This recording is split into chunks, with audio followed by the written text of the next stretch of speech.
자, 여러분들 반갑습니다. 자료구조 알고리즘, 자, 5주차 내용입니다.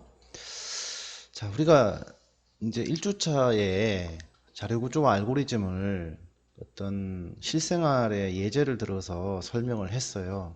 그래서 문제 해결 절차다, 이렇게 얘기를 했고요.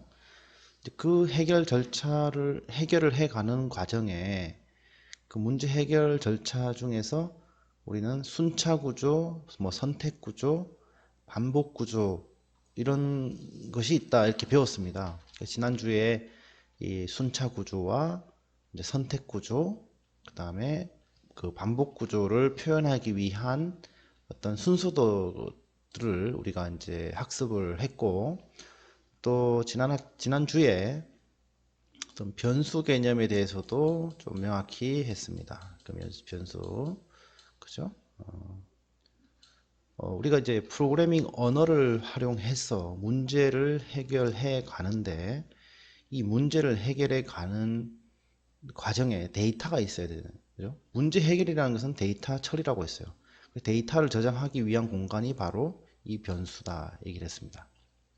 그래서 오늘은 이제 그 처리 방식 중에 순차 구조, 선택 구조, 반복 구조가 있는데, 이 순차 구조에 대해서 한번 살펴보도록 하겠습니다. 지금 이제 5주차인데요. 그래서 한 주에 이번 주는 이제 순차 구조, 다음 주는 이제 선택 구조, 그다음에 반복 구조를 이제 정리를 하고요. 중간고사를 치고 본격적으로 우리가 이제 자료구조와 알고리즘에서 사용되는 것들을 기존의 방식대로 한번 적용을 해 보도록 하겠습니다. 문제 해결하는 방법들을 우리가 한번 공부를 해 보겠습니다. 좀 내용을 잘 알고 있는 학생들한테는 지루한 시간이 되었을 수도 있는데, 이제 기본을 탄탄히 다진 다음에 이제 우리가 학습한 이 기초를 바탕으로 조금씩 난이도 있는 문제를 해결해 보도록 하겠습니다. 오늘 이제 공부할 내용은 뭔가 하면 순차 구조가 뭔지에 대해서 좀 설명을 하고요. 순차 구조에서 예제 좀 들어보도록 하겠습니다. 모든 프로그램은, 모든 알고리즘은 순차 구조를 다 포함하고 있습니다. 그러니까 쉽게 얘기하면 선택 구조, 반복 구조가 없으면 순차 구조예요. 이게 없으면. 그러니까 순차 구조, 프로그램은 뭐예요? 순차 구조와 선택 구조와 반복 구조의 조합이다. 이렇게 보시면 됩니다. 문제를 해결해 가는 과정에 문제를 해결하기 위해서는 절차가 있어야 된다 했어요. 그 절차가 우리는 순차적으로 이루어진다는 것이고, 문제를 해결해 가는 과정에 뭔가 조건이 생길 때는 우리는 선택 구조를 또 활용해야 되고, 문제를 해결하는데 반복적인 요소가 있으면 반복 구조를 활용해야 하는 겁니다. 그러니까 우리가 필요에 의해서 이 세 가지 구조를 선택적으로 이게 조합을 해서 사용하면 되는 겁니다. 뭐를 위해서? 문제 해결을 위해서. 문제 해결. 문제 해결이에요. 문제 해결하려고 우리가 이제 이 언어를 사용하는 거고, 이 문제 해결이 바로 뭐다? 데이터 처리다. 그죠? 데이터 처리예요. 데이터 처리하려고 하는 거예요. 정보 처리. 그죠? 데이터 처리, 정보 처리. 여러분들의 일상을 잘 살펴보세요. 순차적으로 일을 하고 있고, 여러분들은 순차적으로 하루의 삶을 살고 있어요. 그러면서 순간순간 선택의 기로에 서게 됩니다. 그것이 뭐 오늘의 문제이든, 여러분들 1년의 문제이든, 여러분들 인생의 문제이든, 어쨌든 나이는 순차적으로 먹어가고 있고, 그 다음에 나이가 들수록 선택의 문제가 또 생기고요. 해마다 반복되는 요소들이 존재하게 됩니다. 맞죠? 이제 그러한 요소가 있다는 거예요. 근데 오늘은 어떤 순차적인 얘기만 좀 해보자는 겁니다. 선택 구조 얘기 안 할 거고, 반복적인 얘기 안 할 겁니다. 물론 말로는 할 수 있는데 구현은 하지 않겠습니다. 자, 그러면 순처 구조를 가지고 간단한 예제를 가지고 이제 설명을 좀 할 건데요. 여러분들 이런 것들 너무 이제 쉬운 얘기인데 쉬운데 막상 또 시험을 쳐보면 이게 명확하게 알지 이해가 안 된 학생들도 있습니다. 예를 들어 뭐 덧셈과 곱셈 이런 거야 뭐 너무나 쉬운 거고 입력받은 두 수를 덧셈하고 곱셈하는 거, 목과 나머지 구하기, 사각형 넓이 구하기, 원의 넓이 구하기, 총점과 평균 구하기 뭐 이런 문제를 가지고 조건, 선택과 반복이 없는 상태에서 이 순차 구조를 표현하기 위한 순서도도 우리가 좀 살펴볼 거고, 그죠? 그 다음에 순서도 다음에 뭐야? 코드도 우리가 파이썬 코드도 우리가 살펴볼 예정입니다. 이것이 이제 문제라는 거예요, 문제. 여기 있는 게 문제고, 문제에 대한 절차를 우리는 순서도로 표현을 하고, 순서도로 만들어진 것들을 도식화된 것을 우리는 코드로 변환할 수 있다. 이 순서도는 개발 언어와 독립적이라고 했습니다. 그래서 이거 코드라고 하지만 이거를 우리가 C로도 구현할 수 있고 자바로도 구현할 수 있고 뭐 그죠? 그 파이썬으로도 구현할 수 있다. 이렇게 얘기를 했습니다. 그죠? 그럼 한번 시작해 볼까요? 자, 순차 구조라는 것은 자, 위에서 아래로 순차적으로 실행되는 구조를 말합니다. 그러니까 모든 문제는 순차 구조를 가진다라는 것이죠. 그죠? 맞잖아요. 여러분들 나이가 지금 뭐 20살이면 1살부터 2살, 3살, 4살 이렇게 하나씩 순차적으로 왔잖아요. 그죠? 갑자기 3살이었는데 10살로 갈 수 없잖아요. 순차적인 구조를 가지고 이 나이가 들었고 지금 우리가 이제 9월 달인데 1월 달부터 순차적으로 왔잖아요. 그죠? 그래서 지난번에 우리가 이제 개구리 아래에서부터 시작해서 그 다음에 개구리가 되어 가는 절차도 순차 구조다 이렇게 얘기했죠. 그죠? 순차 구조다. 그래서 아래에서 시작해서 올챙이가 되고 그죠? 그 다음에 뒷다리가 나오고 그 다음에 앞다리가 나오고 그래서 개구리가 된다. 이게 이제 순차 구조예요. 이렇게. 그죠? 이런 순차 구조입니다. 변화가 있는 거죠. 근데 이거를 이제 이렇게 됐으면 이런 순차 구조를 가지고 있으면 이걸 어떻게 우리가 파이썬 코드로 구현할 거냐 했을 때 이렇게 이제 그냥 프린트문으로 이렇게 할 수 있는 거죠. 이렇게. 자, 그러면 한번 예제를 볼까요?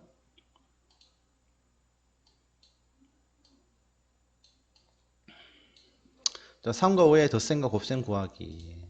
자, 3과 5의 덧셈과 곱셈 구하기. 자, 그러면은 문제가 있어요. 3과 5의 덧셈과 곱셈 구하기잖아요.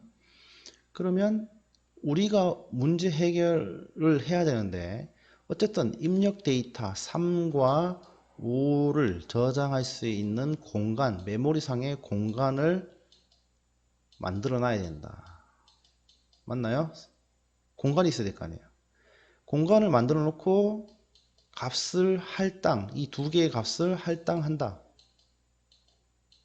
맞나요? 그 다음에 연산을 하고요. 그 다음에 출력을 하면 됩니다. 맞나요? 이거 기본적이잖아요. 기본 순서잖아요. 순차죠. 순차. 그래서 값을 처리할 데이터, 정보를 저장할 공간을 만든다. 그리고 할당하는 거죠. 3이라고. 이렇게. 그래서 초기화죠. 초기화. 처리할 데이터를 초기화하는 겁니다.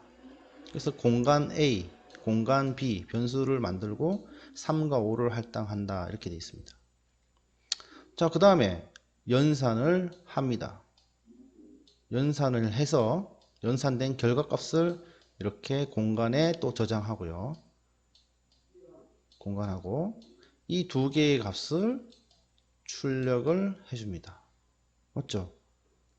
자, 이게 정답은 아니에요. 이거 다르게 할 수 있어요. 뭐 여기서 바로 이 절차를 무시하고 여기다가 A 플러스 B, A 곱하기 B 이런 식으로 그냥 출력을 바로 해버려도 되겠죠. 됩니다. 그 저는 이제 순차 구조를 여러분들에게 설명하기 위해서 이렇게 이제 단계를 분리해 놓은 거죠. 아시겠죠? 그래서 A는 이런 것들을 우리가 이제 코드로 우리가 설명을 하면 A는 3, B는 5, 덧셈 결과는 A 플러스 B의 결과를 저장하고 A 곱하기 B는 MUL의 멀이라는 변수에 저장하고 덧셈 결과는 add에 있는 공간 값을 출력하고 곱셈 결과는 mul이라는 변수에 있는 값을 출력해라. 순차적으로 쪼로록 이렇게 처리가 되는 거죠. 됐나요? 너무 쉽죠? 이건 너무 쉬워요. 자, 그런데 예를 들어서 여기에 조건이 들어갈 수도 있잖아요. 그죠? 숫자가 아닌 다른 값. 자, 숫자가 아닌 다른 값이 여기 할당되면 어떤 일이 생길까? 숫자가 아닌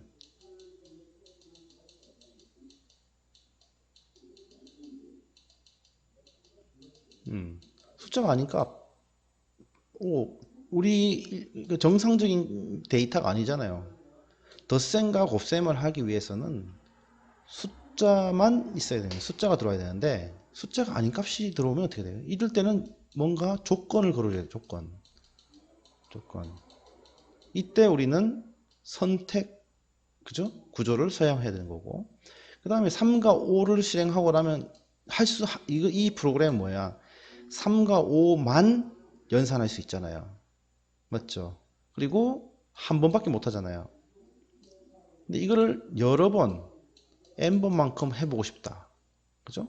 그러면 이거는 반복 구조가 필요한 거죠.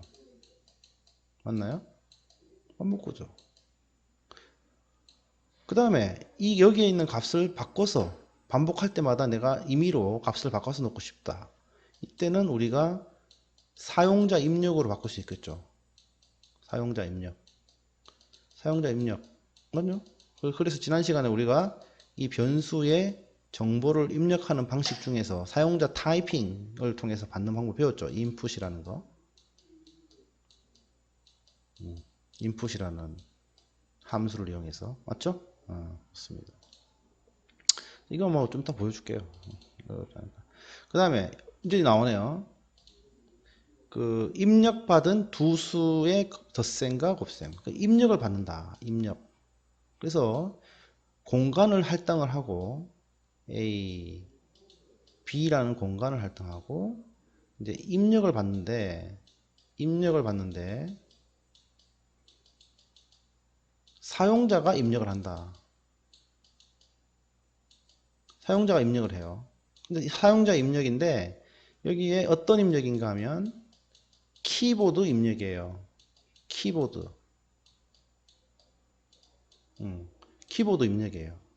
키보드 입력이라는 것은 지난 시간에 배웠지만 표준 입력이다. 맞죠? 스탠다드 인풋. 이렇게 얘기하죠. 그죠? 그래서 이제 A와 B라는 공간을 할당하고 입력을 받아서 사용자 입력을 받아서 할당을 한 다음에 바로 두 개의 값을 더하고 곱해서 출력하는 구조를 가지고 있습니다. 맞죠?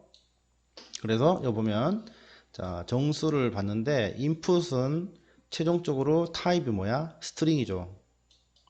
그래서 스트링 타입을 인티저로 이렇게 묶어주면 쌓아주면 함수에 던져주면 이거를 인티저 타입으로 변환을 하고 결국 A 변수에는 정수의 값이 들어가게 되죠. 그래서 두 개의 값을 받아서 변수에 저장하고 바로 출력을 하면 되는 겁니다. 됐죠? 자, 여기 이제 과제가 있습니다. 이건 지금 덧셈과 곱셈이에요. 근데 뺄셈한 결과를 출력하는 순서도와 파이썬 프로그램을 작성하는 겁니다. 이건 너무 쉽죠? 네, 너무 쉬워요. 자, 쉬운 것부터 합시다. 이거 과제로 만들어 제출하면 됩니다. 자, 순서도와 코드를 파워포인트로 작성을 하고요. 제출하면 됩니다. 알겠죠?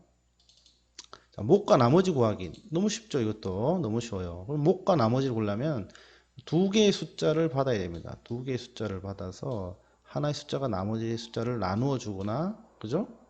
그럼 되는 거죠. 그래서 A와 B를 입력받아서 하나는 나머지를 구하고 하나는 나머지를 몫을 구하고 하나는 나머지를 구하는 겁니다. 여기서 연산자 중에서 슬래시 두 개를 우리가 사용하면 이게 몫을 구하는 것이고요. 퍼센트를 사용하면 나머지를 구하는 겁니다. 해보세요. 그 다음에 사각형 넓이 구하는 건 뭐예요? 가로 곱하기 높이는 곱하면 되죠. 그래서 마찬가지로 여기서도 입력받아야 될 값이 두 개예요. 두 개를 입력받아서 곱한 값을 출력해 주면 됩니다. 그래서 정수 두 개, 가로와 밑변과 높이 뭐 이렇게 되는 거죠. 가로와 세로, 가로와 세로 받아서 넓이를 구할 수 있습니다. 자, 그러면 우리는 이건 지금 이 예제는 사각형인데요. 삼각형의 넓이를 구해줄 수 있는 순서도와 파이썬 프로그램을 한번 만들어 보세요.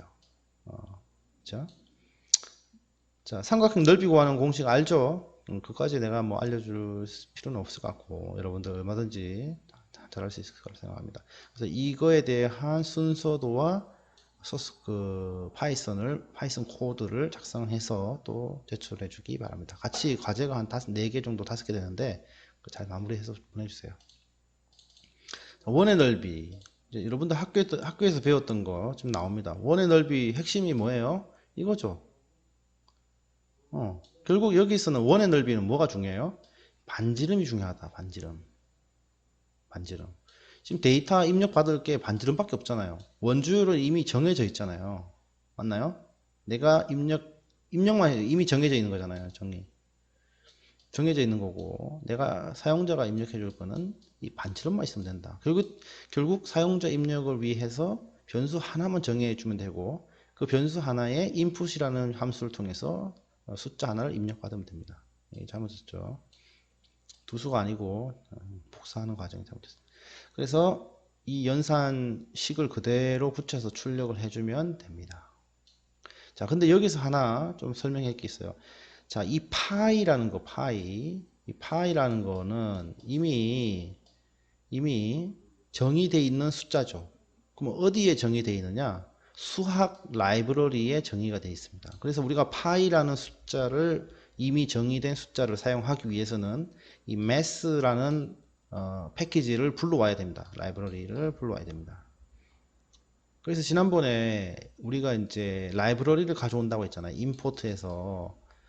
지난번에 우리가 프로그램을 개발할 때 공사하는 비유를 들면서 기초 공사할 때 필요한 도구들, 그죠? 그 다음에 인테리어 할 때 필요한 도구들,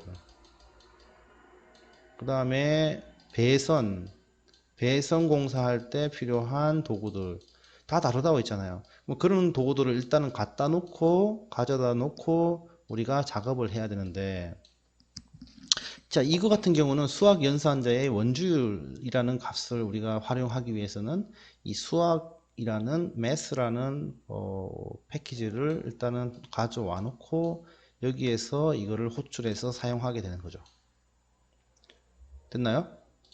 자, 그런데 실제로 이제 여러분들 파이썬 프로그램을 보면은 이런 식으로 많이 써요. import math as, 그죠? 그 다음에 이제 뭐 별명을 주는 거예요. MA. 지난 우리 1학기 때 import 어떻게 했어요? numpy as mp 이렇게 썼죠. 그러면 이렇게 만약에 import math를 ma로 우리가 선언을 하게 되면 math라는 라이브러리를 직접 이렇게 사용하지 않고 여기다가 ma라고 해도 되는 거죠. 별명을 지어주는 거예요. math 패키지의 별명을 이렇게 ma라고 정의를 해주는 겁니다. 됐나요? 이해됐죠? 꼭 기억하세요. 계속 나옵니다. 자, 과제입니다. 반지름을 입력받아서 원의 둘레를 구하는 겁니다. 원의 둘레. 자, 그러면 이 문제를 해결하는 데 있어서 이 원의 둘레를 구하는 공식이 있겠네요. 자, 원의 공식을 둘레를 구하는 공식을 찾아서 우리가 순서도를 그리고 순서도에 있는 것들을 구현해 주면 되겠습니다. 총점과 평균. 자, 3개의 성적을 입력받는다라고 되어 있습니다. 그래서 이들의 합과 평균을 구해본다. 일단 3개의 성적을 일단 받아야겠죠. 3개의 공간. 그래서 3개 변수에 3개의 공간을 만들고 그 공간에 입력을 받습니다. 그 다음에 연산을 해주고요. 합계. 그 다음에 합계를 과목 수로 나눠주면 평균이 나오죠. 이렇게 됩니다. 자, 그런데 여기서 봅시다. 성적이라는 것은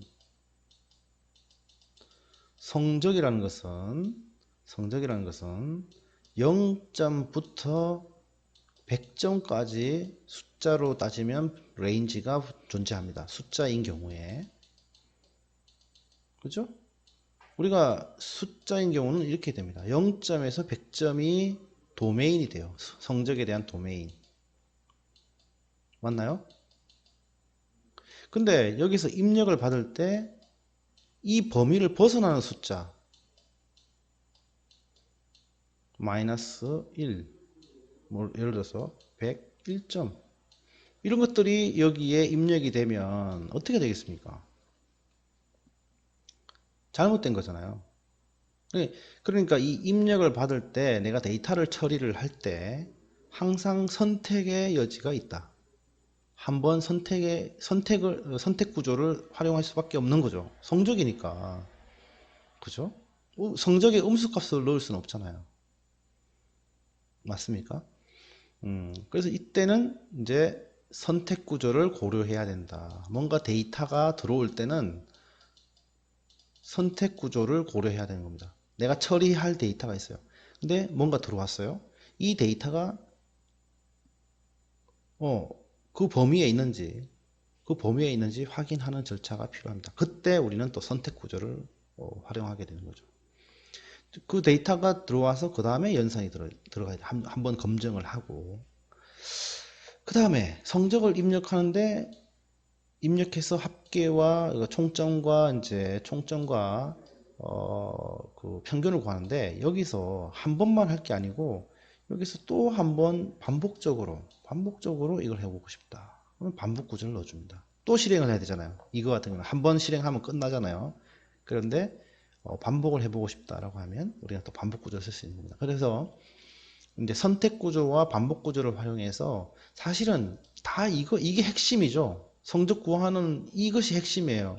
자, 이것을 좀 더 정교화시키고 정밀하게 만들고 그 다음에 좀 더 사용하기 쉽게 좀 효용성을 높게 만들기 위해서 정교화 쉽게 만들기 위해서 우리가 이제 선택 구조,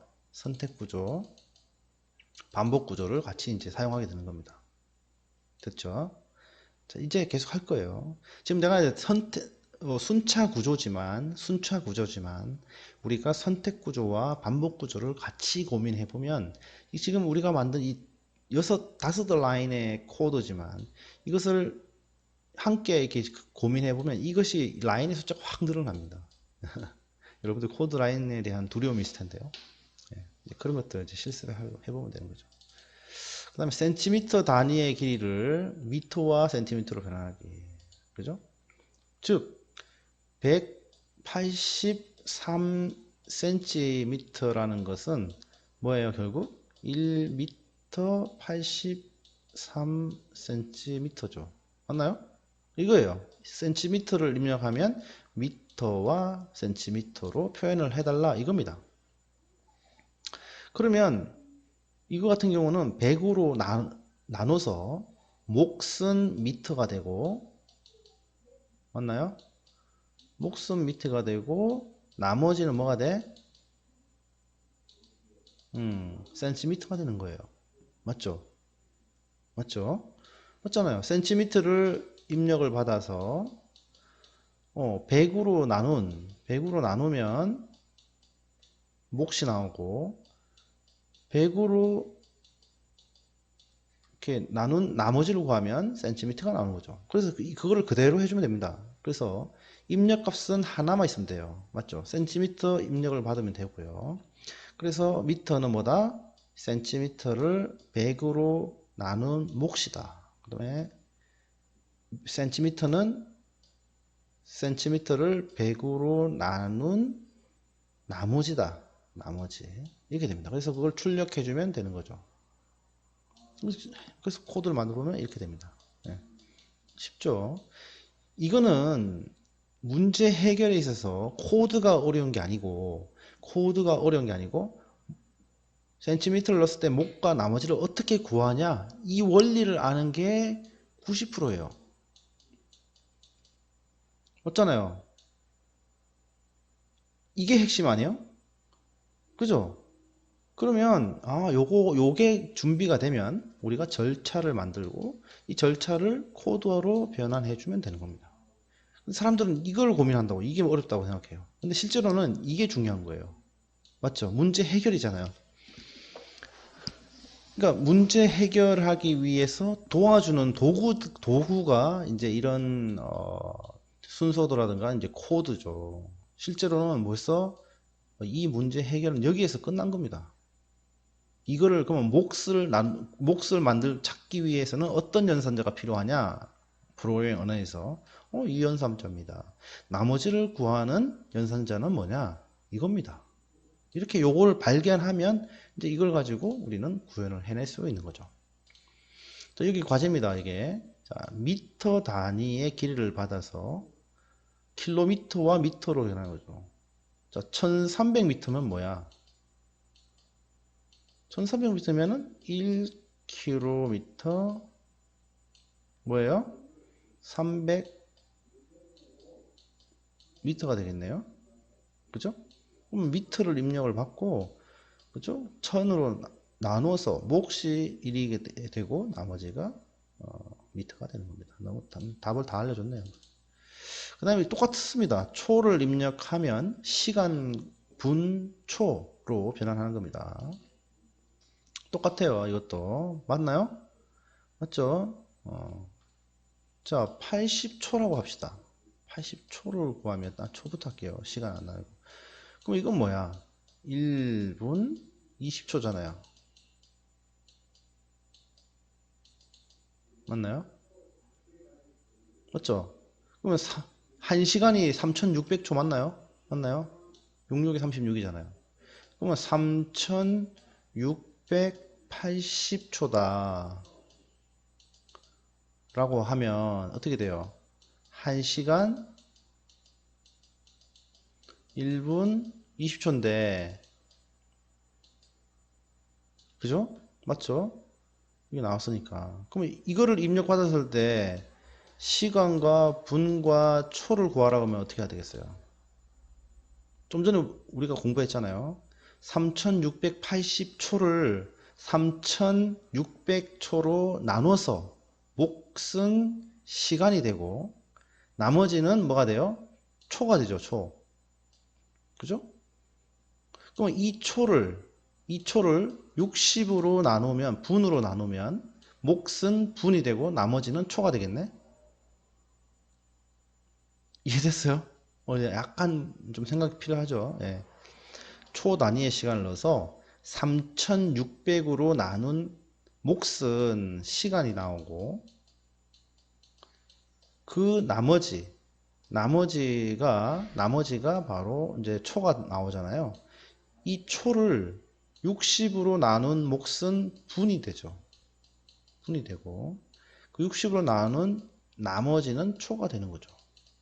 그러니까 이제 이렇게 시간과 분과 초가 나오는 겁니다. 자, 이것이 그 절차가 되겠습니다. 됐어요? 그래서 분 단위의 시간을 이제 요거는 이제 답을 다 줬으니까 그렇고, 이거 5번째 과제인데, 자, 분 단위의 시간을 입력받아서 1 시간 분으로 나누래요. 그죠? 지금 이건 우리는 뭐야? 시간, 분, 초로 이렇게 했는데, 이제 1 날짜 몇 1 시간 분으로 변환해서 출력하는 순서도와 파이썬 프로그램을 작성하는 과제입니다. 5개의 과제가 있습니다. 자, 순차 구조 너무 쉽죠?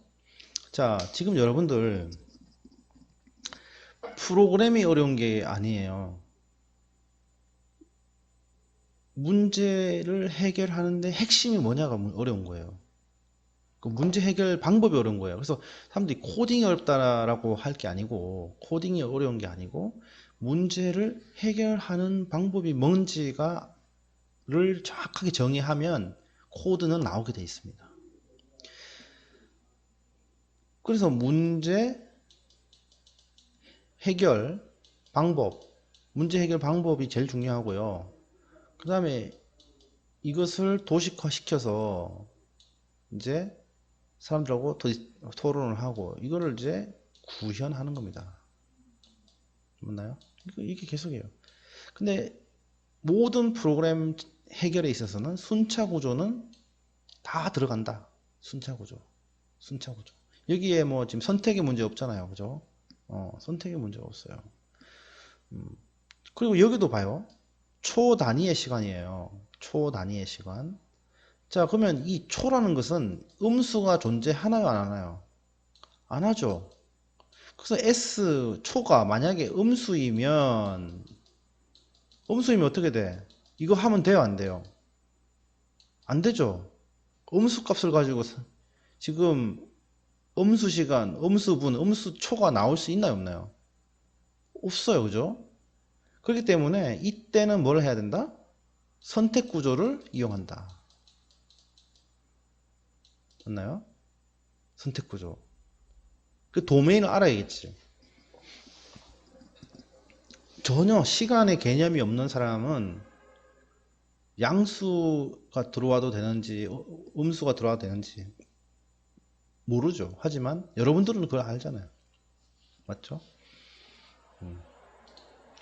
자, 이렇게 됐습니다. 그러면 일단 오늘 순차 구조 간단한 예제 8개 가지고 순차 구조를 설명했는데 과제 5개에 대해서 순서도를 그리고 파이썬 코드를 만들어 오는 과제를 해서 다음 주 시간에 발표하도록 하겠습니다.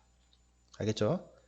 자, 그럼 오늘 영상 수업은 이걸로 이렇게 마쳤습니다. 순차 구조 끝났어요. 이제 다음 주 선택 구조, 그 다음 주 반복 구조 하나씩 또 공부해 봅시다. 자, 수고했습니다.